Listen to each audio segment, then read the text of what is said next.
ঢাকা বিশ্ববিদ্যালয়ের সাবেক উপাচার্য অধ্যাপক ডক্টর আনোয়ারুল্লাহ চৌধুরী বলেন, ১৬ বছরে গণমাধ্যমকে নিয়ন্ত্রণ করে ফ্যাসিবাদ কায়েম করেছিল পতিত আওয়ামী লীগ সরকার।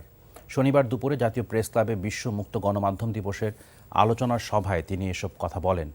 দীর্ঘ ১.৫ দশকে ফ্যাসিবাদের শাসনামল মুক্ত গণমাধ্যম এক অন্ধকার যুগে পতিত হয় জানিয়ে তিনি আরও বলেন, অন্তর্বর্তী সরকার দায়িত্ব নেয়ার পর সেই সূচকে ১৬ ধাপ উন্নীত হয়ে ১৪৯তম অবস্থানে পৌঁছায় বাংলাদেশ।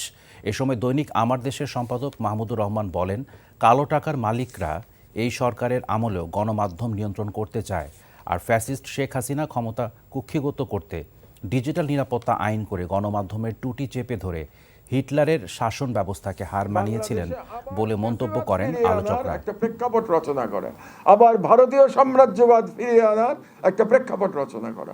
আমার মনে হয় আমরা যারা বাংলাদেশের স্বাধীনতা চাই, জনগণের ফ্রিডম চাই, প্রেস ফ্রিডম চাই, আমাদেরকে এই ন্যারেটিভের বিষয়ে সতর্ক থাকতে হবে। কি দুর্ভাগ্য বলেন, এই সকল সাংবাদিক এখনো আছে দেশে। এরা হলো চাটুকার, এরা হলো দালাল, এরা হলো পদলেহনকারী। এরা স্বৈরশাসকের পদলেহন করেছে গত ১৬ বছর।